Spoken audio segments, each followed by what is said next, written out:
ओम शांति। बहुत ही सुंदर कथा है। कथा का शीर्षक है हृदय परिवर्तन। एक राजा को राज भोगते हुए काफ़ी समय हो गया था। बाल भी सफ़ेद होने लगे थे।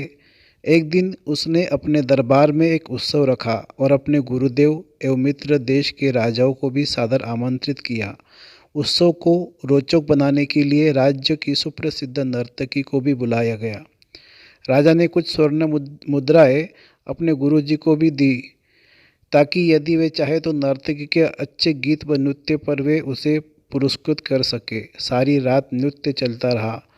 ब्रह्म मुहूर्त की बेला आई। नर्तकी ने देखा कि मेरा तबले वाला ऊब रहा है।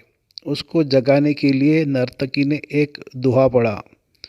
बहु बीती थोड़ी रही, पल पल गही बिताए, एक पलक के कारणे क्यों कलंक लग जाए। बहु बीती थोड़ी रही, पल पल गई बिताए, एक पलक के कारणे क्यों कलंक लग जाए।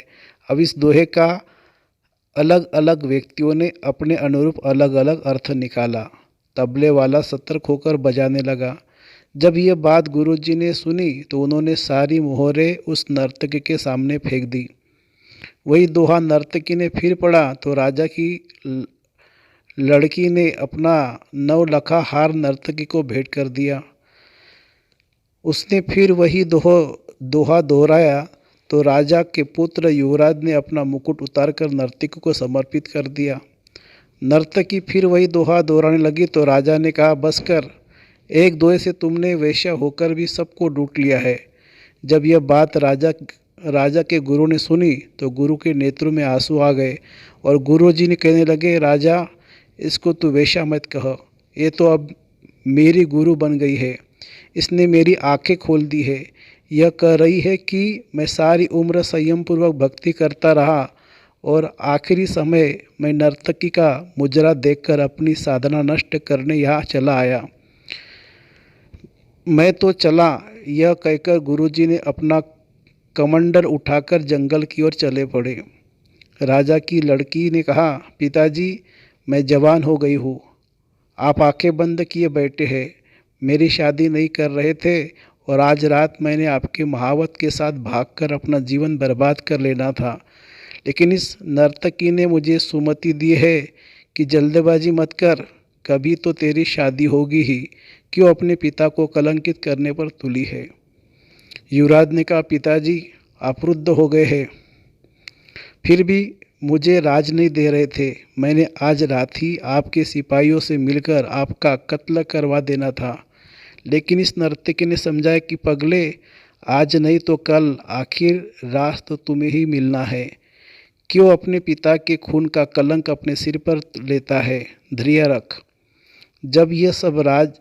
जब ये सब बातें राजा ने सुनी तो राजा को भी आत्मज्ञान हो गया। राजा के मन में वैराग्य आ गया। राजा ने तुरंत फैसला किया, क्यों न मैं अभी युवराज का राज तिलक कर दूं।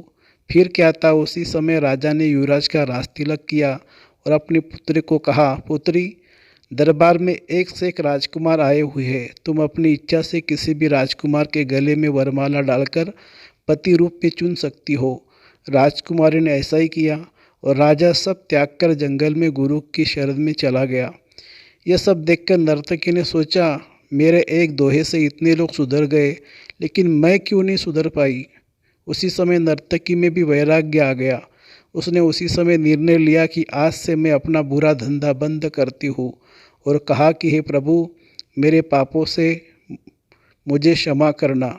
बस आज से मैं सिर्फ तेरा नाम सुमिरन करूँगी। समझ आने की बात है, दुनिया बदलते देर नहीं लगती।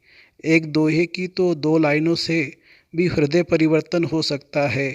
बस केवल थोड़ा धैर्य रखकर चिंतन करने की आवश्यकता है।